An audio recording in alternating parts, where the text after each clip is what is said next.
What's up guys, Curtis here and welcome to a brand new FIFA Ultimate Team series. Now, you may remember that last week we ended our most upgraded players. Now today, from the popular suggestion that I had in the comments of that one, we are doing the most downgraded players. So two quick things before we get started. Firstly, if you guys are looking for a fast and reliable coin service, check out the gamekeys.co.uk. They're as cheap as £8 per 100k, plus with discount code Kurt, you can get 5% off. Also, if you have any suggestions for players in this series, comment that down below. So let's get stuck into it with our very first player, and that is Mycon. Now Mycon started off in FIFA 10 with a 92 rated card. Now that was kind of like the informs back in the day, that was kind of his inform one, but look at the amount he has gone down over the years. Now, so he started off at 92 and just that card looks just unbelievable. That card you could stick up front. 91 pace, 89 shot, 91 dribbling. Like, their stats have just monstrous proportions, whatever the word is. It's just ridiculous. And you now look at, compared to the one that he's got now, every single stat has been downgraded by at least 10. I think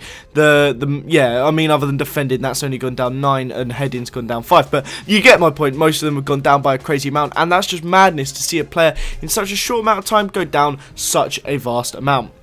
Next up, we have Rory Delap. I tried to mix it up. I didn't want to just do like really high rated amazing players that have kind of just got a bit old. I wanted to do some like lower rated players as well, hence why I've gone for Rory Delap here. Now, as you can see, he started off as a right mid for Stoke. He had a few seasons there, and he's actually, I think that's Burton Albion, the team that he's at now. He's obviously playing centre mid for them.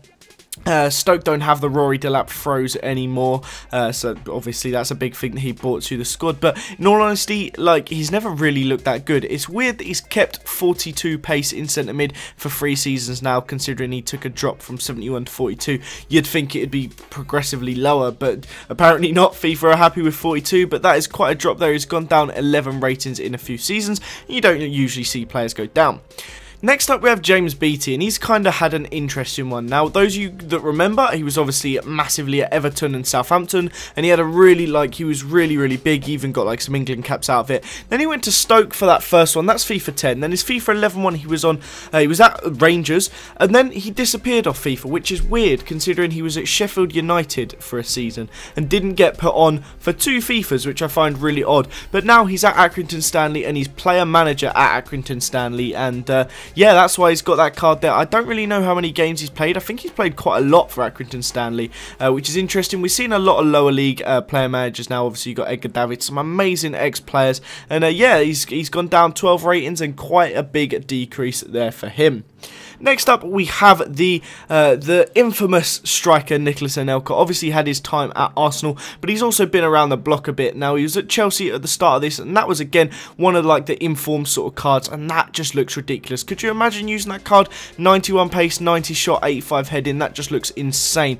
But he got downgraded to 85 for FIFA 11.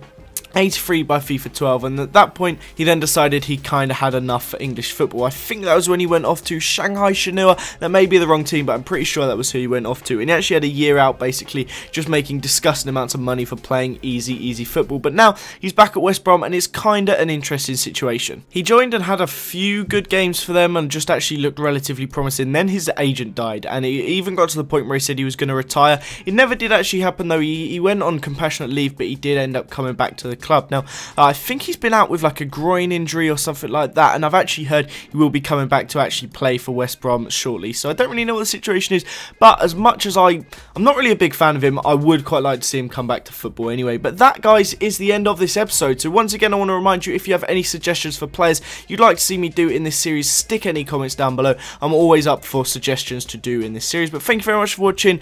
Leave a like if you enjoyed it. Subscribe to this channel if you're new around here. Have a nice day, and I'll see you all next time. Bye bye.